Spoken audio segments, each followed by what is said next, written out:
You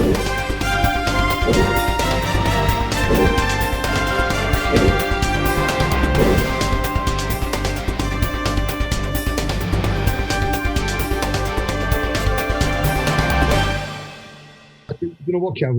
I wrote it down to mention Darren Drysdale, the referee that if this game, allegedly headbutted. He's probably going to get charged today. Communication. And we've started making T-shirts called the Drysdale Effect. and what it was, there's loads of people in our game who just love the FA. Whatever they think the FA want you to do, it's like Animal Farm. I always say that book by George Orwell. Yeah. Some referees are equal and some more equal than others. There's all this sort of like, I don't want to upset the FA. No matter how I feel, I don't want to slag off the FA because I want to get promoted. I want to go for them. Well, the Drysdale Effect, how I framed it is, there's been many, many incidences in history where a negative situation has had a positive outcome. You can go right back to more dramatic ones from, the suffragettes, when Amelia Earhart threw herself under a horse. Emily Davison, under the King's horse. We've had the Canavan Square.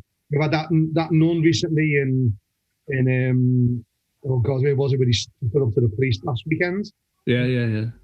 Now there's all these negative things that had a positive outcome. I've never seen anything where players have reacted supporting referees. But what happened with Darren Drysdale?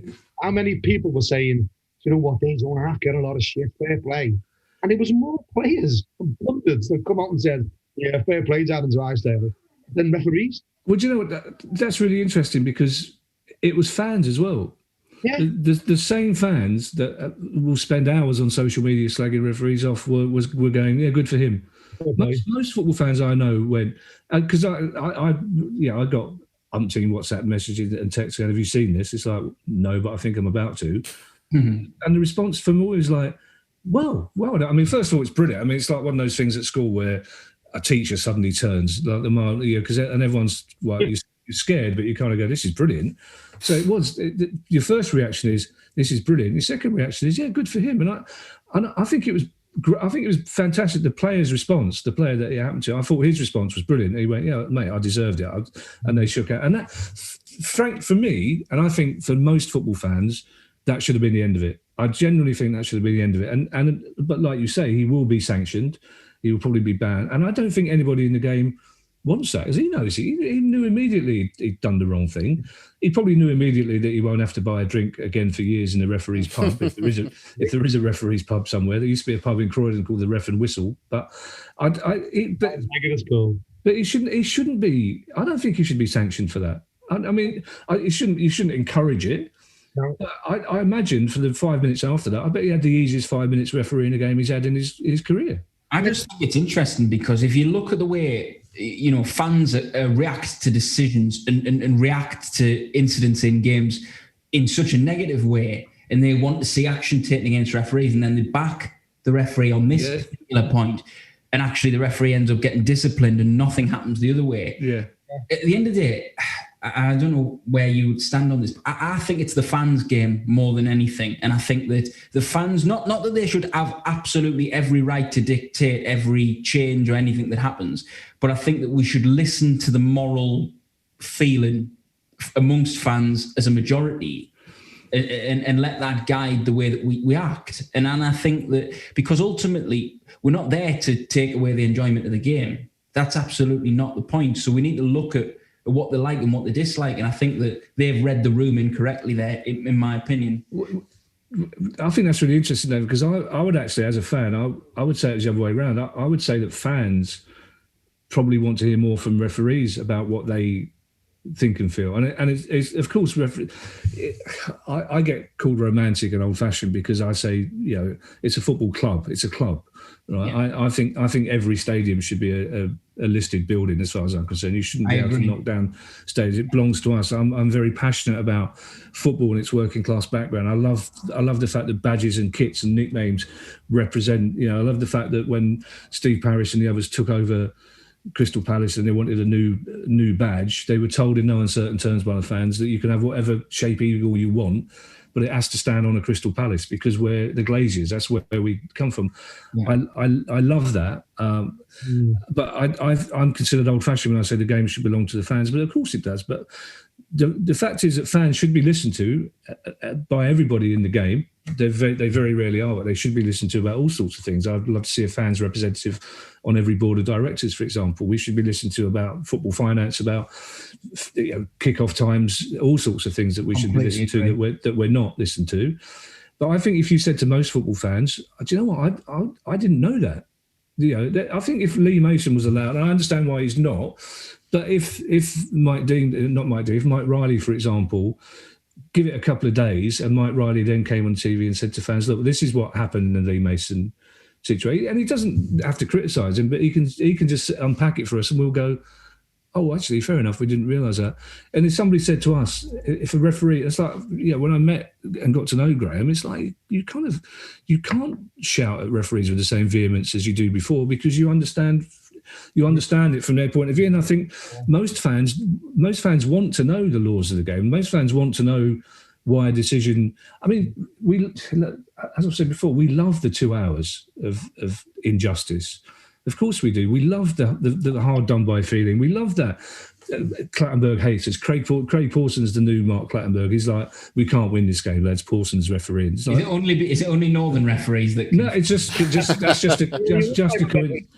a coincidence. The day, and sadly, the days are long gone when the programme would print the hometown of where the referee was from. But but we love that sense of injustice. Like I say, we're still going on about Dermot Gallagher now. We love that. But if you were to explain to us why that decision was made, and of course it was made in good faith, we'd all go, oh, fine, okay. And then the next time it happens, we'd all go, well, we remember that last time, that's why. And it's the same, the offside, VAR, it's the offside. I mean, the offside thing, it drives fans. It hurts referees so much. Well, of course. But you know what?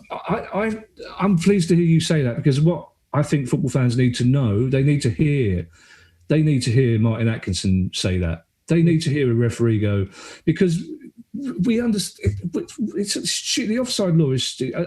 I can't see why it can't be said. Why, if any part of the foot is in front of the defender, that's offside. I can't see why you can't do something like that. But at the moment, the offside rule drives us up the wall. But if we heard a referee say, mate, if you think it drives you up the wall, we don't want to disallow goals. We don't want to disallow goals because an elbow or a fingernail is offside, and we can see the lines and all that. It's like the ref. I don't think VAR has serviced referees very well, because it's so different to people say, well, it works in cricket. That's because cricket stops every 15 seconds. Exactly, yeah. And they're making decisions on if a ball's swinging or moving. And I think most football fans would accept, get rid of VAR and let refs make the decision. They'd happily do that. Mm-hmm. It's when the decision's being made.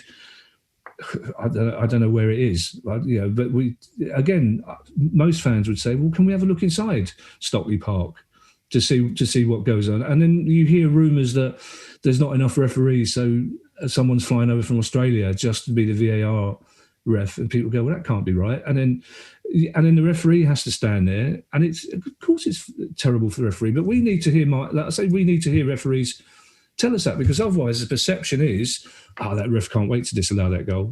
And then again, people say, whoever's in, if you're watching the game on Sky, they go, we're going to Stuart Atwell or whatever the name is. That's just an example. It's not. We're going to Mike Smith, who's in the VAR room, and you go, it's disallowed. Simple as that. He won't let that goal happen. And then there'll be these things like, well, there's no point in the VAR official talking to Mike. Mike Dean will make his own decision. He doesn't care what VAR.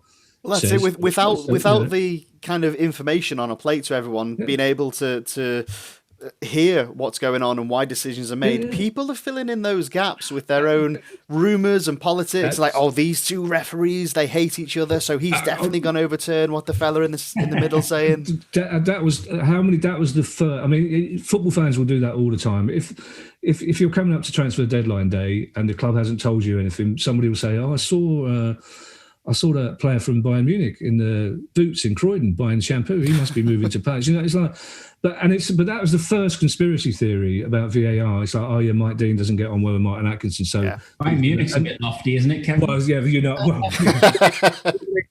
fair point, well made. And in the old days, before I'd known any referees, I'd be furious with that.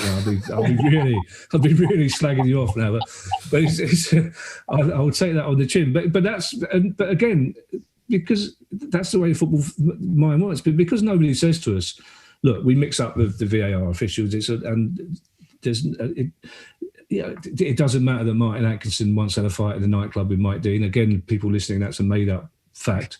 But football fans, because they don't know it, they'll go, and immediately we do. You go, that's not going to be a goal.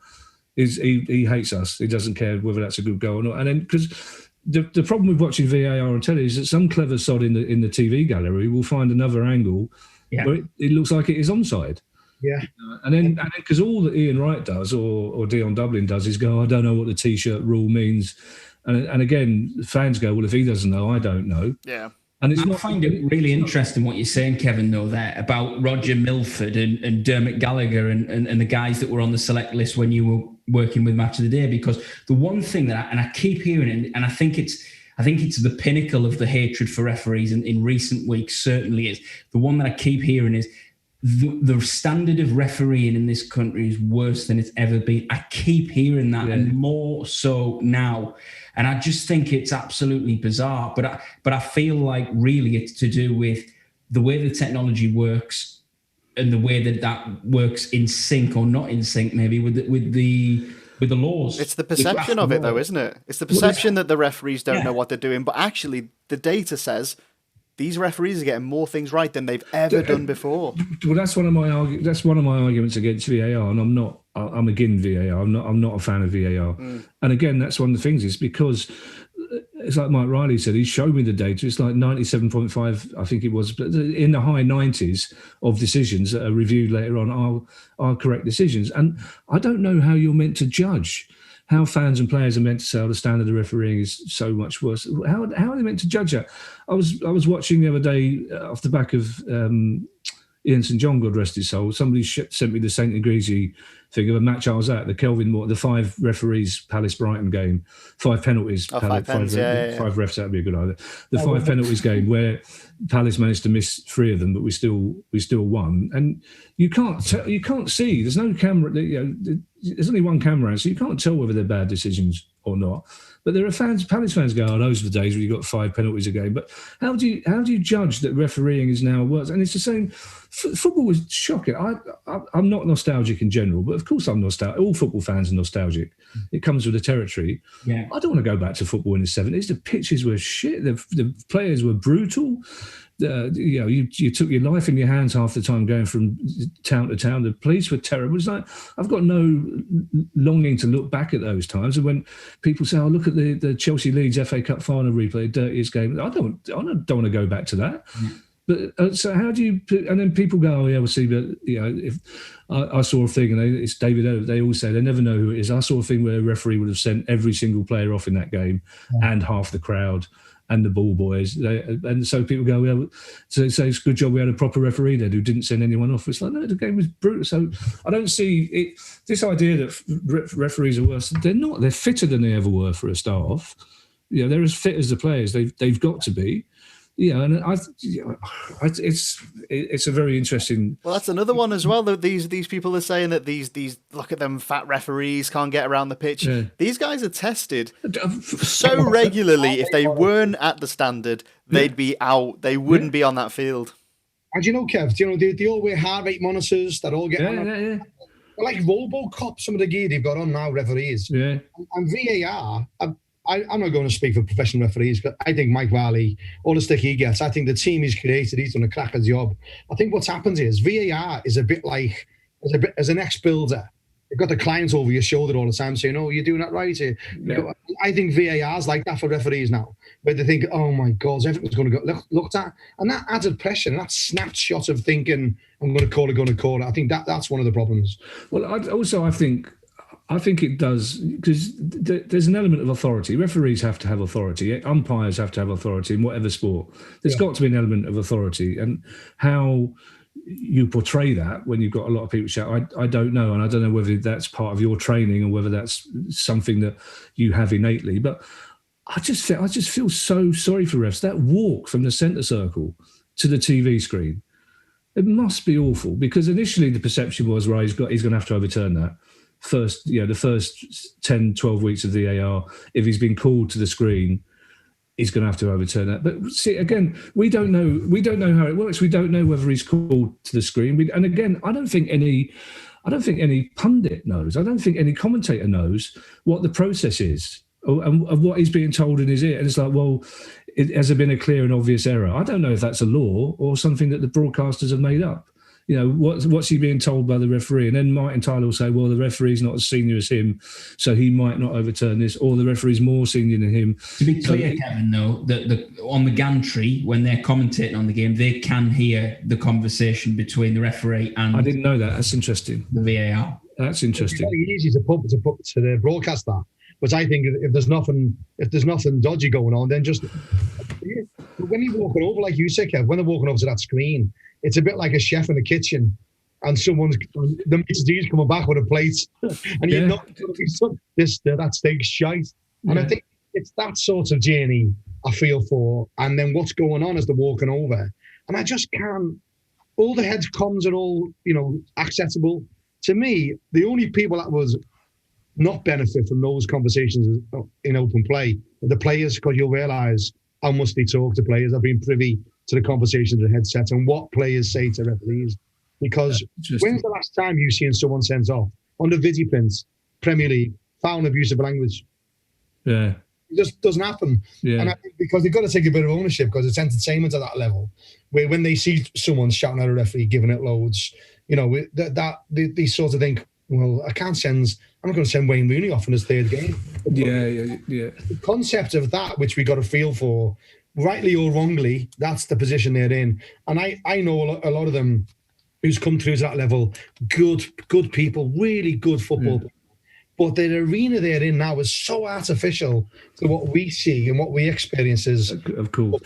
It's so hard. The other thing that drives me mad as well and Wenger was the arch exponent of this, when a player will get sent off, and you can watch it on telly, you'll see the replays, and you go, it's a clear two-footed lunge, absolutely straight red, and Wenger will say, he's not that sort of player. So now referees not only they've got to be psychologists now, because it's like that people joke about Paul Scholes. Paul Scholes was a thug on the pitch, right? And they still joke. They still say, "Oh, well, he got there as soon as he could. He was just robust." He wasn't. He was a thug. And it's like there's no when people. I hate that when people say he's not that sort of player. He's just put a player out for 6 months. I don't care if he's that sort of player or not. Not that sort of player. He clearly is, because there's evidence of it right there. And so what can you imagine what would happen if the referee had a chat with him and gave him a yellow, and then afterwards said, well, he's not that sort of player normally. So, you told me that I shouldn't send that. Ian Wright will be the first one to go, oh, he's not that sort of player. Or, that was a striker's challenge. How many times do you hear that go, that was a striker's challenge? He's put that defender in the mythical Rose Ed. What is the referee supposed to do there? Yeah. And again, it comes back to that consistency, common sense. It's like you can't just send off the rough line. We had a player called Kevin Muscat at Palace, Australian right back. We hated it. Every single Palace fan hated him because he went way. We don't like Mick Dennis. We had, he was rough. You go fine, but Kevin Muscat went over the line all the time. It's like you might as well say to a ref, mate, send him off now, because he will hurt somebody. Send him off now, because he is that sort of player. Right? Because if you're going to say someone's not that sort of player, you might as well let a referee go, he's definitely that sort of player. He's what he doesn't normally swear, but he has sworn at me this time, so I won't send him. Well, you can't do that. It's and managers shouldn't be able to say it. And but again, it suits the narrative of all the broadcasters. And I, whatever you think, and I love the BBC. I know a lot of people at Sky. I know a lot of people at BBC. These are all brilliant broadcasters, and the way they show football has changed completely. And there's no doubt about it. Watching football is much more interesting than it used to be. But at the same time, the narrative suits their narrative to have villains and to constantly be going on about bad decisions when they could close it down, as you say, by just having a referee say, actually, no, that's the right decision. But why would they do that? Because they're going to get 5 minutes of chat. I think it's a funny thing, though, Kevin. We referenced what Neil Warnock said at the weekend earlier on. And actually what he said was, he ironically said, I'm going to have to be careful what I say now because I'm going to get fined. And then he launched into a tirade of abuse about the referee anyway. It just seems to me as if nobody is actually fining or doing whatever they need to do to managers anymore. So that used to be the deterrent, but now they can say, "Oh, I know I'll get fined," and then they don't get fined. But again, Neil Warnock gets away because people go, "Oh, it's just that's his way. That's Neil Warnock's way. That's the way he was brought up." Because he's good. He's good value. In the same way that Robbie Savage is good value on 5 Live, and like he drives traffic. It's like you were talking about driving viewers to TV screens by having arguments about referees. He's Neil Warnock's good value, but fans aren't fooled by that anymore. In the same way that, I remember Palace losing to Southampton on Boxing Day, and we were shocked for some reason. We played a diamond. We never played a diamond before, and we lost 3-0, and we were awful. And Warnock's on afterwards saying, we would have won but for this, we would have won but for that. It's like, no, we wouldn't. We were shit. We were terrible. And the reason we were terrible is you. So we're increasingly not fooled by managers blaming everybody else. So we're also not fooled. That's the one good thing about the scrutiny on referees, is that fans can actually say, well, do you know what? I don't think you should be blaming the ref for that, because I watched that game and I didn't think we lost because the ref was poor. I think we lost, Roy, because we didn't cross our own half against the team that's below us in the table. But again, it's fascinating, Kevin. I find it completely fascinating, your perspective, being a complete opposite to mine, because I feel like from what Neil Warnock said at the weekend, I find a lot of people, certainly in the space that I occupy, saying, yeah, we agree with Warnock, he's a disgrace. And that's the way I've seen it and the way I've read it this weekend. Right. And I feel attacked. I don't feel attacked on behalf of him, but I feel like as a referees, generally we are attacked. And that's why what we've talked about is next month, end of this month, beginning next month, when we go back to refereeing grassroots football, we're concerned about our safety. And there's no doubt about that because of what's gone on. Well, I bet as well, because what you're going to have when football comes back is a lot of players full of adrenaline, because they haven't played football for a while. They're going to be full of adrenaline and it's just an enthusiasm and eagerness. But the thing with referees feeling attacked is because as well, there's never positive praise. There's never it's all stick and no carrot, because the most a referee will get is a grudging. Afterwards, a commentator will say, we didn't hear much from the referee in that game. It's a good, if you don't know the ref's name, the ref's had a good game. Nobody or very rarely, a pundit or a player might go, that's a good decision for the ref. And normally it's a round advantage that they'll say. I remember Mike Dean, we scored against Fulham last time they were up in the Premier League. We played in the first game of the season, and Mike Dean played an advantage that we scored from, and you could see him, he did a little fist pump, right? And which is, it shouldn't be allowed. It's like Pardew dancing. The referee shouldn't be allowed to celebrate. But in that evening, the pundits go, well, that's a good advantage play. But that's the most praise a referee will ever get. Nobody ever says, tell you what, didn't that ref have a good game? Let's analyse what the ref did here. Those pundits don't know what to look for, though.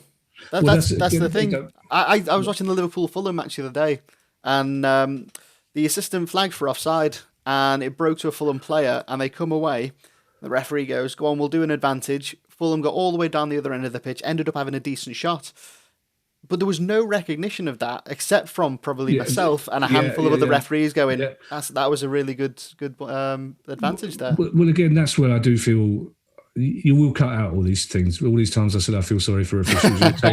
You'll take those bits. No, we'll get a tally. Obviously. Running out of space. But it's the offside. I mean, that's the thing as well. It drives fans up the wall. All right, they're not flagging immediately. But it's not the assistant ref's fault. They're doing what they're instructed to do. Yep. And again, we can't make that distinction between IFAB or whoever it is that are making the laws and the poor officials that are having to implement them.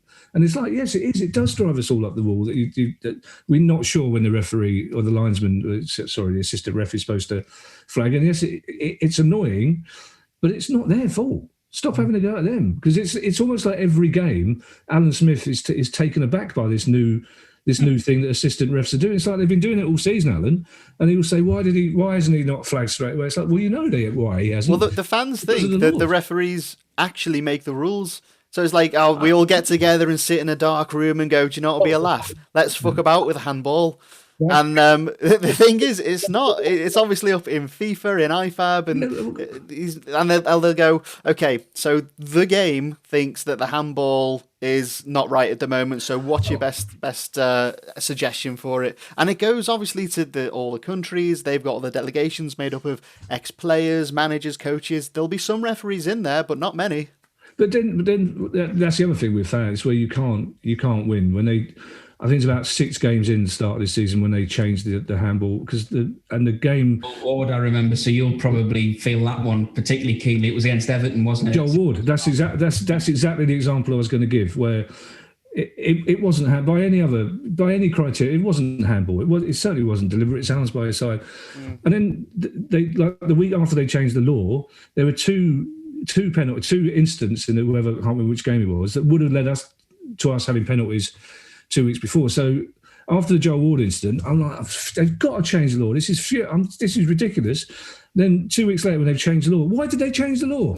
Because that's the thing as a fan. Because you kind of all you want is your team to win every game from now. As Eddie Izzard said, all I want is for Palace to win every game from now till the end of eternity. And if anything gets in the way of that, but you can't win with fans, because fans will find a way of complaining. And you have to find a balance, and that's why it's interesting to hear you, Nat, to say that you think there should be more communication. The referee should listen to fans more, and I think fans should listen to refs. And somewhere along the line, we'll get that back. But I suspect you talk about on your other podcast, obviously the money aspect of it, and I just think about how much money goes into not only the television at the moment when we're all at home, but when you go into the grounds in normal times and how much you pay for your season ticket at all levels. There has to be a balance. Yes, there has to be a place for laws and the way referees see it, because I think referees have a good moral compass and understand what's right and what's wrong in terms of justice within the game. But I think a lot of referees feel that it's going too far at points at the moment. But I also think that football fans, they spend incredible amounts of money traveling the country, and incredible amounts of money with a season ticket. Just the loyalty that goes into it, Obviously, I'm a Newcastle fan, and being in the northeast of England, everywhere's a million miles away, in terms of following your club. So I get it, and I think that it's very, very difficult for everybody to have a consensus where referees and everybody are all happy. But one thing I will say is I know it hurts referees to see fans so unhappy with the way that the game is, because it's their game and they love it and they fell in love with it for a reason. Well, I think that would help as well. Finding out that Graham Poll was a QPR fan, right? but that helped as far as I'm concerned, because every now and again Martin Tyler might say that a referee supports a non-league team or whatever. It's like, I don't care. I'd rather find out that they were a Man U fan or Liverpool. I'd like to find out that a referee used to go to away games on a Tuesday night. I used to follow Portsmouth. If you said to me this referee is a Portsmouth fan, he used to go to away games, he went to Tranmere on a Tuesday night, I'd go, all right, fine. I'll tell you, Michael Oliver follows Newcastle away regularly. Well, that's great. I'm assuming. I don't know what the rules are around. I assume he doesn't referee Newcastle games in, obviously. Or Sunderland. Well, of course, I hadn't thought of that. Although he can't actually referee Sunderland as a FIFA referee at the minute. Oh, he's on. Nathan's on fire today, isn't he? Really?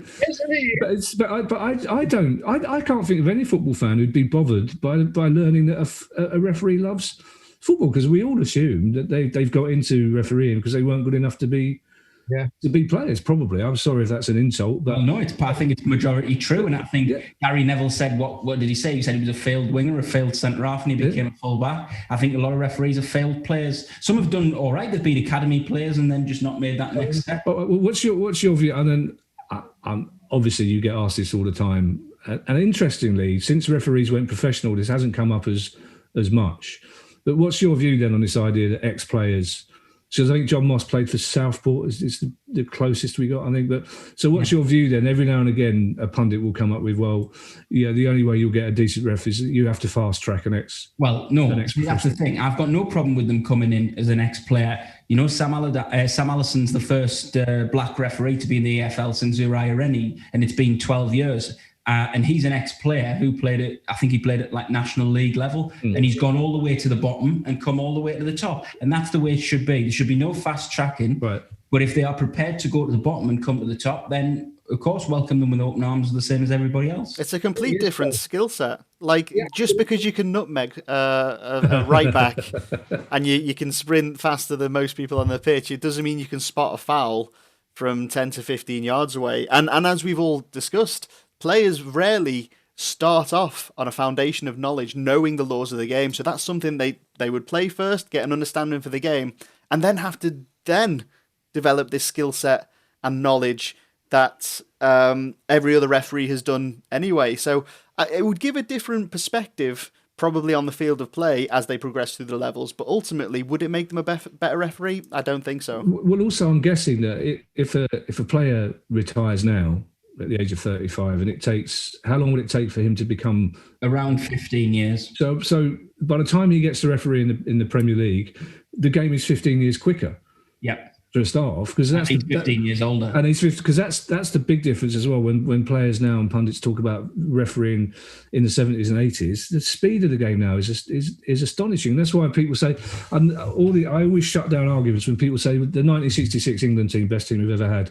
How would they get on against the current England team? They'd lose 25-0. Mm-hmm. It's as simple as that, because of the fitness levels and the strength. And that's the other thing that people don't give referees credit for. They're not, like you say, they're not little fat blokes with perms anymore. They're professional athletes in their own right. And again, if people knew, there was was it 3-4 years ago, Sky did a thing and they kind of threw it away on a Sunday. I think it was Carragher and Neville. And that was so good, that, Kevin, because what it actually did was allowed a lot of people to understand how difficult it is by seeing people that they respected and liked, unlike referees, do that job. But that should be compulsory. When you buy a season ticket for any club, you should be made to watch that, because the thing as well, because I like the offside instinct. I'm not a fan of rugby. A friend of mine's a massive Gloucester fan, and a few seasons back he persuaded me to go. He said, "Come and see a game and see what you." And I said, "You can't see the ball. I'm not interested in any sport where you can't see the ball." This is a long preamble to a serious point. So I went with him to Gloucester, and it was great. We had a really good day. We had to stand on a shed for 2 hours because apparently that's the only way to get your spot. And all these rugby fans are saying to me, "Look, for us, the rules of rugby, the laws of rugby, they're instinctive. They're like you and offside. You understand offside in football the way we don't. But we understand the rules of rugby." And within a minute, the referee had blown his whistle. I went, "What's that for?" They went, "No idea. I haven't got a clue." One of them went binding. I don't know. I said, "Well, it's not a scrum." So it wasn't binding. But it's the same with watching that documentary. It's the same with I'll watch a game on telly, and 7 times out of 10, maybe more, I will say that's offside. Right, in real time, I'll say that's offside, right? Because I've watched football, or when I've been watching that documentary, and they're showing the crossover ones, I got every single one wrong, right? And like I say, I think I'm a really good pub referee, right? But I got them all. And when you're watching them in real time, the speed of what the assistant refs have to do to crossover thing, every fan should be made to watch that, because, and to Carragher and Neville's credit, they both went. I didn't realise. And they criticise referees the least. And I believe firmly it's because of that experience that they had. Jamie Carragher is always... I like Jamie Carragher. Gary Neville, it pains me to say that he's a really good pundit and a genuinely nice bloke, which is... He did League of Their Own. He was a guest on League of Their Own, and which is filmed in Elstree, which is... You have to walk along Boreham Wood. It's quite a rough area, basically. And Gary, he wouldn't have a car, so I'll get, because he's very into the environment and ecology. And he said, "I'll get a train down and I'll walk to the studio." And fine, if you insist. But he said afterwards, I'll walk. I want to walk back to the station and get a train. I went, "Mate, you can't.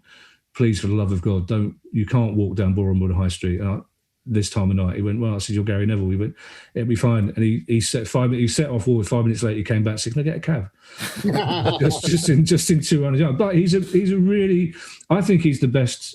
And I think it's interesting that you say that, Nathan, that you think that him and Jamie Carragher are the ones that give referees more slack, if you like. And I do, because of that experience. It must be because of that. It must be because of that. And also watching the fitness trainers as well. It's like, I've never been fit anyway. Even when I was playing Sunday football, I was never fit. That's why I was a right back. But it's like watching the fitness level. It's like fans need to know this.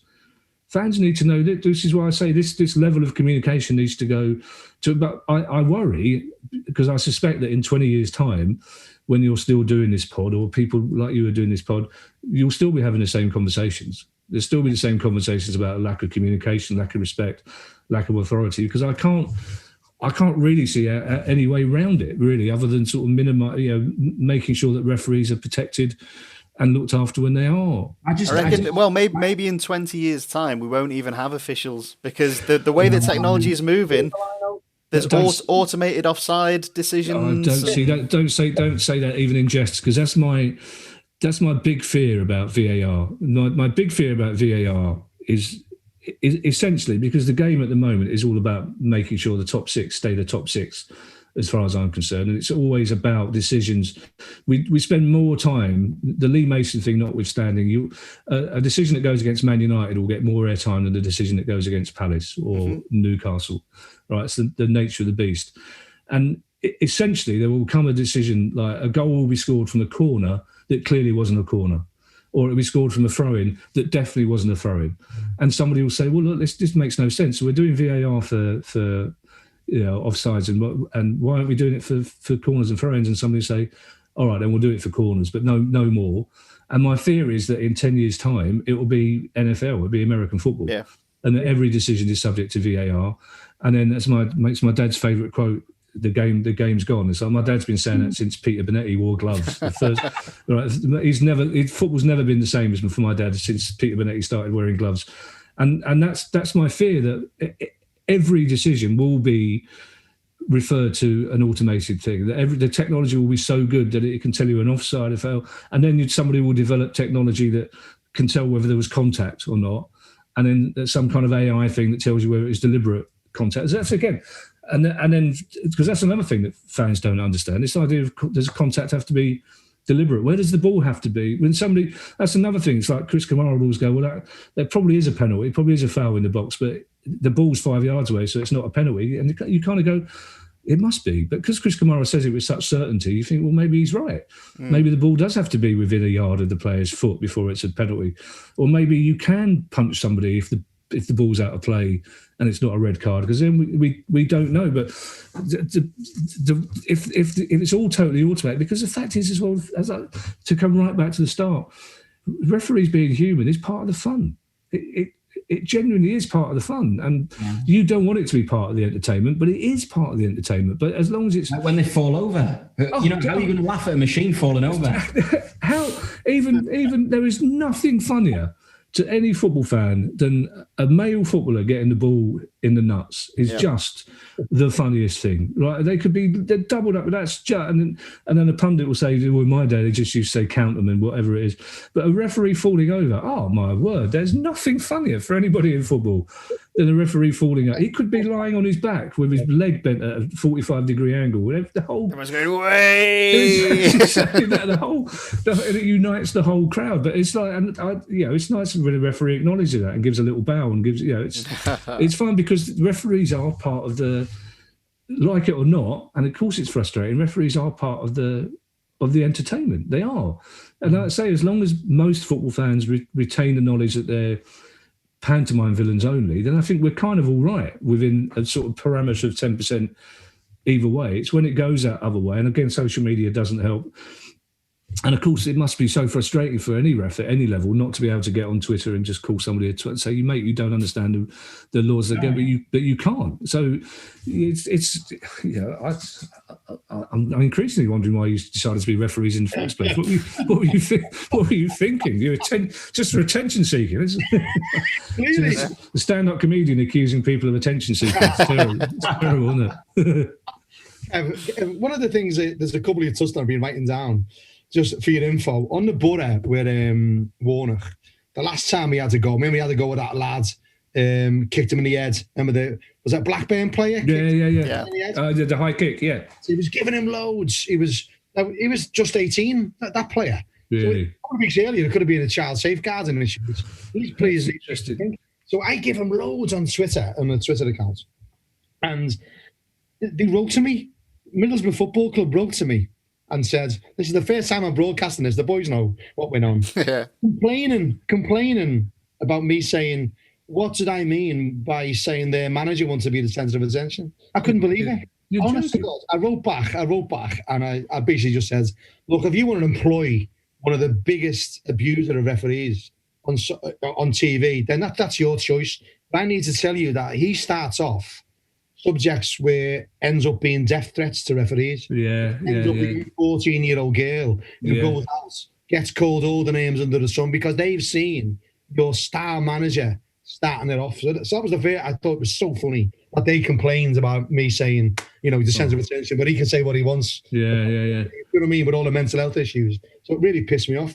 But also fans, I think you've got to be, a fan of a club that has got the most underrated fan base around, because I know when referees go to Palace, how passionate, how mad your fans are. They're almost like an Italian sort of brand of fan, aren't they? Is it the Holmesdale end, Kevin? Yeah, the Holmesdale Fanatics, Unbelievable. And we've talked to we deal with Portsmouth University, a fellow called Dr. Tom Webb, and he's done some research on it about the number of yellow cards for the away team is plummeted, and the number of yellow cards for home team has gone up. And there's lots of like abnormalities. Yeah, the amount of away wins have gone up to the roof. The amount of like red cards for home players have gone to the roof. All fashioned around they're not getting influenced by fans. And so, if there's ever been a time to sort of really have proper academic research on the positivity of fans, this is it. We've had a good year of this, where look at Liverpool, look at all the freaky results Liverpool feeling battered, that all the sort of stuff that's gone on. And I've clocked Palace fans for a long time, right back to the most famous fan you've got, Matthew Simmons, which is like, someone like you who's obviously educated about football, passionate about football, knowledge about football, comes from the right angle. Then you have someone like Matthew Simmons sitting next to you in the stand. Well, it's still a sore point, but I'd rather talk about Palace fans now than Matthew Simmons in, because he was 15 years of age at the time, and he had education issues, and from what I understand, from what he said about Cantona was far. And I'm kind of with Ian Wright and Mark Bright about this, is that they were players who went through far worse racial abuse than Cantona did. And it caused a lot of tension between Palace and Man United fans. So it's an issue that I still... Cantona became some kind of martyr after that, which the fact is that Matthew Simmons then, later on in life, became an unpleasant individual. There's no two ways about that. His political views were far to the right, and he's not somebody that anybody at Palace is proud of. But we weren't the victims that night, but we were perceived as... that was a team that had 6 black players in it, and somehow we were being labelled as a racist club with racist fans, and that hurt, because one of the things that I love about Palace, and it's really interesting, because you often wonder, because I've been at Selhurst Park in the half-weight stand when it's been rocking, it's been going up and down, and you wonder how much of an effect this does have on other teams, on referees. And it's interesting that we're starting to learn that now. We're not there. And one of the things I love about Palace is it is a club. I suspect that most Palace fans don't travel more than 20 miles to a game. Of course, we're in the Premier League, so we've got fans who come from Norway, and we've got fans who come from the Far East. But for the most part, Palace fans come, most Palace fans, I would say, probably walk to the game like I do. And it's still a working class fan base, and I'm incredibly proud of being a Palace fan, and that's still that instance still rankles, and because I say we weren't to blame there for that, and then Cantona assaulted a kid in the crowd, as far as we're concerned, and suddenly became this kind of poet philosopher who was totally sort of and it was the right decision. He was sent off a really nasty foul on Richard Shaw, so it was the right decision to send him off. I'm on about to say this, so he's overrated as a player, but he's one of those, again, and sometimes that's why I was really interested to hear Graham Poll talk about how refereeing individual players, because every fan base, every club has fans who think, a mate of mine was upset. He always thought that referees loved Gary Mabbott because he was diabetic, right? And you can't get that. Once a fan thinks that a player can tackle anybody he wants because the referees are sorry for him, you can't shake him from that mindset. But every club has, they will look at it in the same way that Watford fans and Brighton fans are convinced that Zaha dives all the time, and in the same way that we're convinced that Troy Deeney should be sent off in every game that he plays. And it's like we all have fans, and it's not that as you can tell that instant still rankles, but I prefer to concentrate on being proud of Palace fans now than talking about one incident then that I don't think we were the bad guys in that incident. And when it's so... Kev, here's the reason I want to bring it up. Is because like I said, most underrated fans, I think. You see what Liverpool's got with the Kop, and when I've paid attention to, an absolutely amazing fan base. And the reason I wanted to bring that particular incident up is because he's obviously an anomaly for what your fan base is all about. Yeah. The interesting thing for me is if you have a fight in a football ground or on the concourse or even in a car park, you get bans from every football ground in Great Britain. Yeah. Cantona does this a worse level of violence. He's all right. He can go and sit in the stands and watch games. And I've got this big problem, which I've talked to government about, is that I think that's the banning orders that fans get. I should think players should get them if they have that level of violence. You will find no Palace fan who disagrees with you on that. It led to a sense of being hard done by at the time from Palace fans, without a doubt, because it was such a visible act of violence. A reprehensible act of violence. Matthew Simmons, whatever he became, was 15 years of age at the time, was sitting at the family stand, so which nobody mentions that afterwards. And I think it's interesting that discussion is had less. I mean, when I was in the 80s and 90s, when I see it still annoys me. Like Ian St John, for example, they showed a montage of what football was like when Ian St John was playing. And one of them was Francis Lee squaring up to Norman Hunter and literally throwing 3 or 4 punches. It's like the Kevin Keegan, Billy Bremner before the Charity Shield game. They'll show that, and people will get all misty-eyed and go, "That's what football like." It shouldn't be like that, but it's less because players don't tend to behave like that. But if a player punches another player on a football pitch, of course he should be arrested. The sanction, it shouldn't be up to the referee to sanction that. If a player, and they will say, well, you don't know whether it's deliberate or not. It's and of course with a foul, you'll still see players going over the ball, less so than you used to, but you can't prove intent there. But of course, if somebody throws a punch at somebody, the same law should apply to them as apply to football fans off the pitch. And again, this is where referees have got to make all sorts of decisions that shouldn't really be their decisions to make. In a sense, but it's really interesting because the thing about the influence of the crowd, because I never genuinely believed that we did influence refs that much, not a sellout part. I believe that at the Kop, so the Kops, as a football fan, every time I go to Liverpool, like growing up watching Liverpool in the 70s and 80s, and the hairs would rise on the back of your head. You see the European games in midweek. You think this is brilliant, but when you get older and you go to Liverpool games, and the Kop is fantastic at the start, but if Liverpool are not tuning up after 10 minutes, there's not a peep out of them. It's the same as West Ham. West Ham used to be my favourite. Upton Park was my favourite away ground. Only because it was probably literally. I much prefer going there as a broadcaster than as a fan. But it was a fantastic place to go to, Upton Park. And West Ham, I think, are really one of the teams that have benefited from playing in an empty stadium.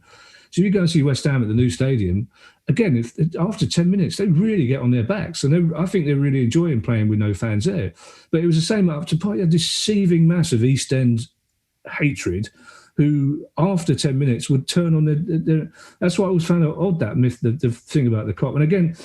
You think it's to do with the ownership, though? Because obviously you know about Simon Jordan in the past at Crystal Palace, but also about...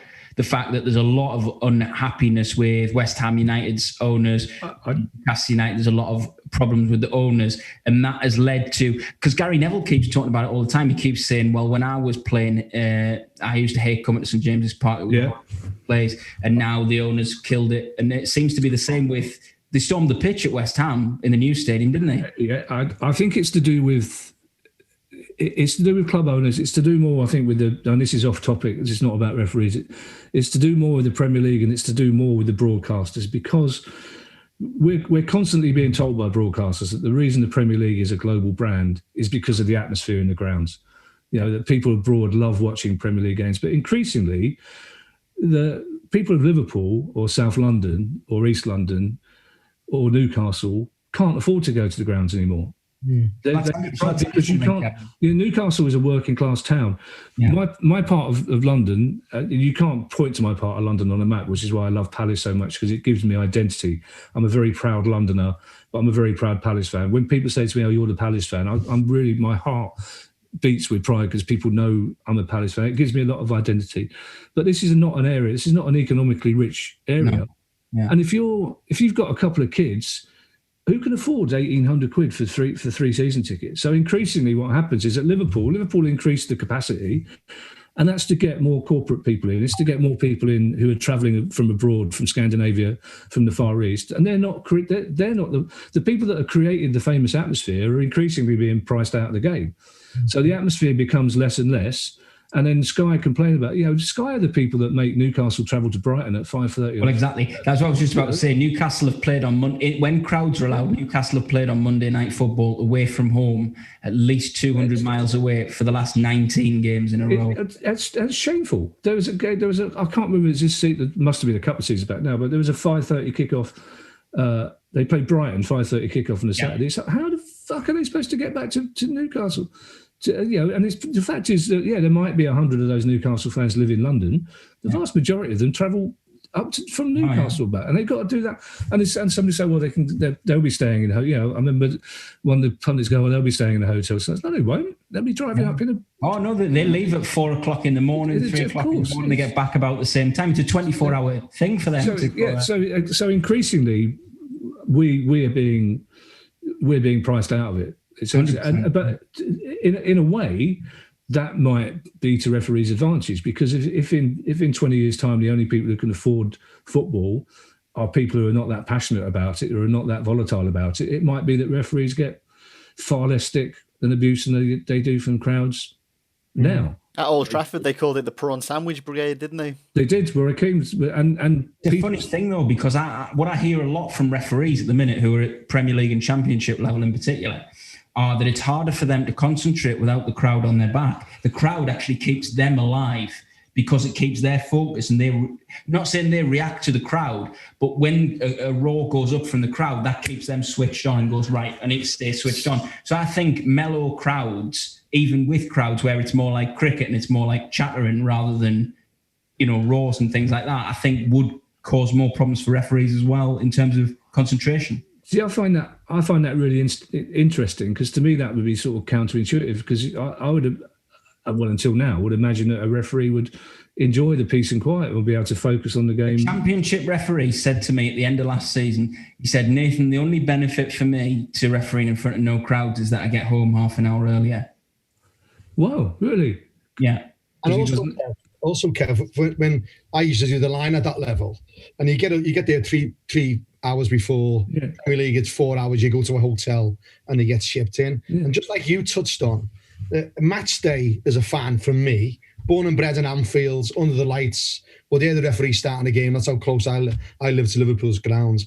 It's when I smell onions, hot dogs, and then cigars, when a fellow would be smoking a cigar on it, all these little things would trigger my game. And then as a match official, going to the game and you're getting caught in traffic and you're seeing these people and they don't know you're the lino. They're going to be giving you loads in a minute. All this sort of prepares you for the game. So why wouldn't it prepare a match official so that little bit of switched on ability kicks in 3 hours before, not like no one's there, no one's saying, all right, ref, we heard them last time, and all that banter with stewards is just gone. I love that idea of you sitting in the car giggling to yourself because they don't know that you're about to be doing this. At QPR, you had to walk when you come out of the ground at QPR. You turn right. You had to walk down to your car park. Well, we all got given like EA Sports jackets and tigers. You can't hide from being a lino or a ref. That's funny. Even EA Sports, don't put it on the coat. But the thing about onions. It's like, for all football fans, I really upset Gordon Ramsay. So I got to know. I did a couple of TV things with him, and he's generally a nice player. I did a couple of TV things with him. And then I did within the space of 3 weeks, I did 3 shows with him. And between the second and third, it was my wedding anniversary. And I told him, somebody had treated us. It's my old agent at the time, when things were going all right. She treated me and my wife to a table, a Gordon Ramsay restaurant. So the next time I saw him, he remembered. He said, "How did you get on? Did you?" I said, "Mate, it was brilliant. It was a nice, it was beautiful." And I said, without even thinking, I said, "The trouble is, Gordon, it's all to do with content. Nothing you cook will ever taste nicer than a burger on a freezing cold day, leaving Selhurst Park after Palace have won, right? And his face fell, and he went, and I went, no disrespect, of course, but it's lovely, but it's just all about context. It's like, that bacon sandwich on your way to work in the morning is the nicest thing you'll ever taste. But that, because I've just looked at the time, and I know I said I had a long time, but I didn't realise. Flying. We talked about. Well, you said it'd be an hour, so we're back. We're very much into added time. On the added time. Referees are shit at keeping time. Well, that's it. Again, there's two things I've got to ask you, and I'll ask you this one, because that's one of the things I made a note. This business of added time, 30 seconds for substitution, 30 seconds for, is that bollocks or is that true? No, it's pretty spot on. Is it really? But what happens is, what they don't take in consideration, if they make 2 subs at once, that's still 30 seconds, not 30 seconds for each one. There's things like that go in, and it's like old to the old back of there was daylights. Do you remember people talked about daylights? All these little myths creep in. So there's elements of truth to it, absolutely. But some subs take longer than others to get back from a goal. Some takes, when a goal scores, someone might just run straight back if they get beat 2-1, and others who's gone 3-0 up will hang around a bit more. So there's lots of it isn't written in stone, but there was definitely direction in there. You could be past the 90th minute and something has happened to stop the game. That's definitely getting added on as well, because these people that think, right, well, 3 minutes has gone up, 3 minutes has gone up on the board. We're at 93 minutes, and they forget that on 90 to 91 and a half. I don't know if you know this, Kev, long one or whatever. League in the Premier League sent out, the announcer has got to make the same statement. They've all got to make the same statements. There will be, the match official is blah, blah, blah. There will be a minimum. That's because obviously if you score like 3 goals and at the time you had it on. Well, that's why I always get cross. If you see there's 3 minutes, minimum 3 minutes added time, and there's 15 seconds to go. You're in the ground, you look at it, everyone's counting it down, you've got the scoreboard, and then one of your players goes down. So, and you know what they're trying to do. And if why are you trying to waste time now? Yeah, you're just adding, because that's the other thing we don't know is how much time the ref then adds on. Or it's like a keeper who will take it's like, just take the goal kick, Vincent. Vincente's guy takes ages to take the goal kick anyway. There's 15 seconds to go, literally. Take the goal kick and then he'll blow the whistle. The longer you take to take that goal kick, because then you worry that the ball goes down the other end, because we're told that referees, again, this is probably not true, we're told that referees have to see out an attack. The thing is, VAR has added a lot more to this. An extra 2 minutes, really, on average now with VAR. Generally, I saw that this season. I think I don't think it's happened. That's my big fear, that in a really important game, that the other team will score in the time added on for a bad VAR decision. Yeah, that worries me. But the one question, we talked about promotion before, and we talked about the fact there's quite a few new referees in the Premier League this year. What do you have to do to make the step up between a Championship ref and a Premier League ref? I mean, are there exams? Are you assessed? Well, Martin's been through that process. So there's now 100 hours as well of VAR on top of what Martin's probably going to say about the technical. It's changed because it's all assessor and delegate marks. They have all kinds of things in there.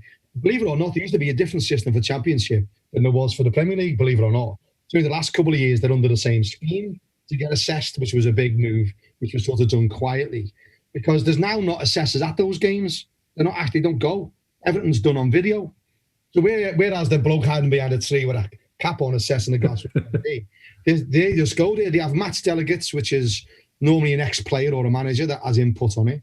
But the actual observation now is done remotely. So they go through everything from, was it an easy decision like a throw-in? Was it difficult? And they grade it accordingly, and that's how you climb the ladder. So to get from League One, League Two, it's one system, slightly different to the Championship, and where assessors actually go to the games. They're there every single game. And then a merit list is there on your mark from an assessor. Clubs have an input, but not as much. And then when you go to the Championship level, it's the same as the Premier League, where it's observations, distance, Monday morning or whenever it is. They go through everything in that game for the linos and the referee, every single decision, and then give it marks accordingly, which then tells you what mark you get at the end of it. and then you get promoted or not when you're at the top list of 1 or 2. What was that 100 hours of VAR that? Yeah, they've got to do 100 hours of VAR before they can use it in it. So training games and youth competitions and all sorts of things like that before they can operate it in the middle and operate it in the actual VAR at Stockley Park as well. So it's a referee at Premier League level. I think it's like if I'm doing a live TV show or presenting, I can hear everything. I like to hear everything as well. Yeah, you can hear everything all the way, all the time. Yeah. And again, off. Some turn your headsets off. Some on the referees. Some referees will say, "Shut up to the line-outs, just come in when you want to." They even have phrases, you can see. It's something you mentioned on Kev, which is again I wrote down, but this has gone unbelievably well for us. to hear your knowledge and the interest in referees is great. One of the things you said about the line-outs putting a flag up, please. Yes. Now, what's happened is the primary form of communication by a line-out used to be the flag. Then it was a buzzer flag. They got buzzers on there where the referee's got it, and now they've got headsets. So there's almost 3 ways that they're going to communicate, probably 4 with body language. When you have that look on the face, oh fuck. There's the flag in the air, the buzzer flag, the body language, and the mic. So what happens is they'll be going, "I've got offside," or whatever they agree to say over the mics before they put the flag up. And sometimes what we have said on our blog is when they put that flag up late, historically they used to say put it up early to stop a player running through. He's offside. Put up early, that stops him going in one-on-one with the keeper. Might have a broken leg and then the liner goes. So us, from our point of view here at this level, we think referees lineouts need to get that flag up early to stop a stupid tackle like that. Equally, what they normally say, Kev, is a quick flag's normally a wrong flag. They normally give yourself a bit of time. So there's this balance of getting it right. So the grassroots level, who haven't got head comms, buzzer flags, and all this stuff, like grassroots to what happens at a top game. And obviously, when you're using the comms, it means that you can communicate something to a referee. So you can say that I think that's a penalty, and you're not waving your flag in the air like that, which alerts the whole crowd and makes everybody think that the linesman thinks. Sorry, Martin. At the top level, then, because again, that's another debate that I've never been quite clear on. Is the assistant waving the flag to tell the referee that that's a Liverpool throw or a Man U throw? Or is the ref saying to the assistant, it's a Man U throw, and then the assistant points the flag so we know? I think there's a couple of things going on. There's a couple. They used to lead. They used to have little signs as a whole discussion on this. And that still happens at grassroots level, of course. Someone would point and say it's that way. For those listening on a podcast, I'm pointing across my chest. So they would lead it in, or some referees would say, whatever way I walk. So if the ball went out, he'd walk one way without pointing. Wow. So there was these little subtle body languages, which at certain levels were still there, but at pro level, they just go over the mic, I've got a red ball. Then there's areas of credibility with the line-out. If it's in their patrol on that up to the halfway line, they'll probably get first bite at it. But down the other ends, because the line-out only goes to the halfway line, if it's on their side, the ref will have first bite on it, unless it's one that's played down a wing, gone out and gone in again. So there's different areas of credibility. I keep trying to say goodbye, but I keep coming up with questions. So would you be a fan then of if you're a top level referee in the Premier League or international football?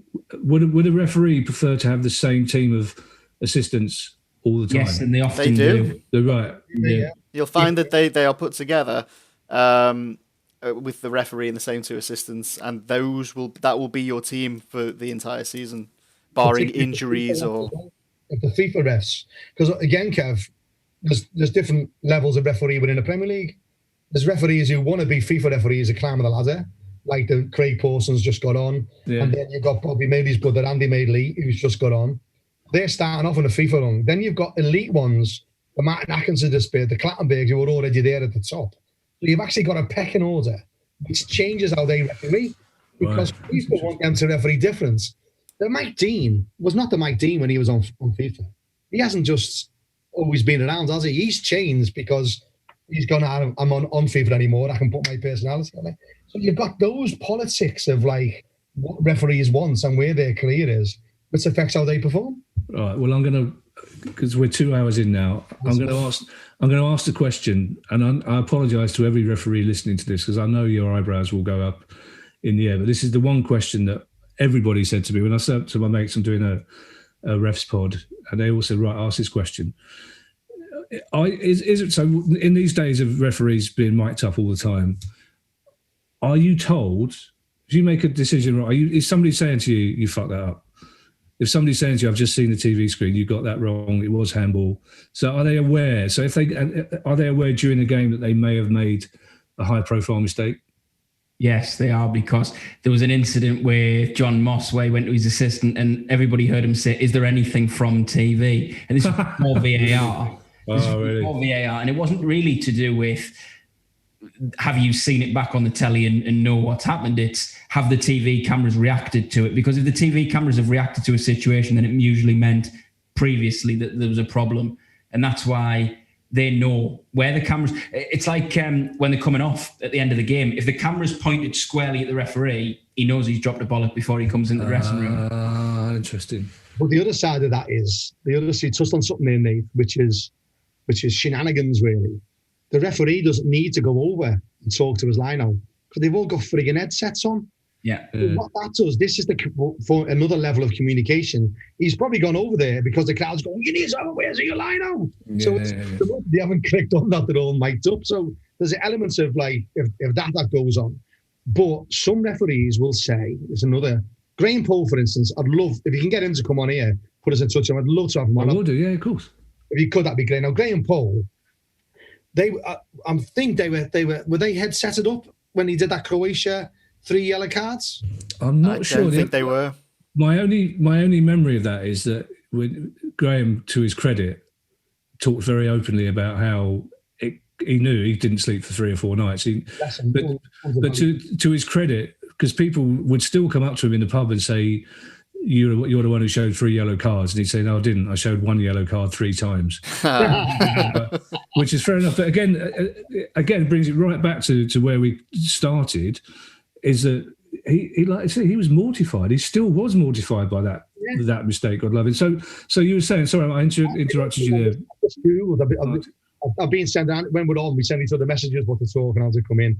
And one of the things that I put in here then was Graham. Now, yeah, it doesn't look like he's going to hit. He did have communications on that game. He did. So then that tells you that Graham might have been one of those referees that says, leave it to me, I control it. Some referees are like that. Some of them, say, don't come in on free kicks. Some of them have their own little idiosyncrasies. So it'll be interesting to see what was said there, because all 4 of them got done for it. So if they were heads up, what was that? That was the message. And of course, the normal thing, isn't it, Martin, that the 4th official will handle all the admin of the cards. He'll write it down when a referee books a player. The 4th official will write it down. Yeah, not the linos. And I think from his point of view, I always loved it. He was probably one of the last referees, him and Jeff Winter, of that area, who had personalities, who had real personalities. And I think they're lost to the game a bit now, because they all sort of want to be, in my opinion, I think it's David Ellie driven. They all want this, grey, like Billy Connolly would say, this beige, no accents. Look at Clattenburg. Anyone knew he had a strong Geordie accent until he packed in. It's a very good point. If Graham does agree to come on this pod, don't mention Jeff Winter. Okay. Apparently in Jeff Winter's after dinner speech, he used to begin by walking up with a white stick and dark sunglasses and say that was his impression of Graham Poll. Oh, really? There's no, from what I can gather, there's no love lost between the two of them. Well, Jeff Winter's a man who in his book thought it was the last day of the cop. He thought the whole of the Liverpool cop end was standing cheering for him, applauding him, because it was his last day of his refereeing career. That's a level of arrogance that a stand-up comedian would recognise. Basically.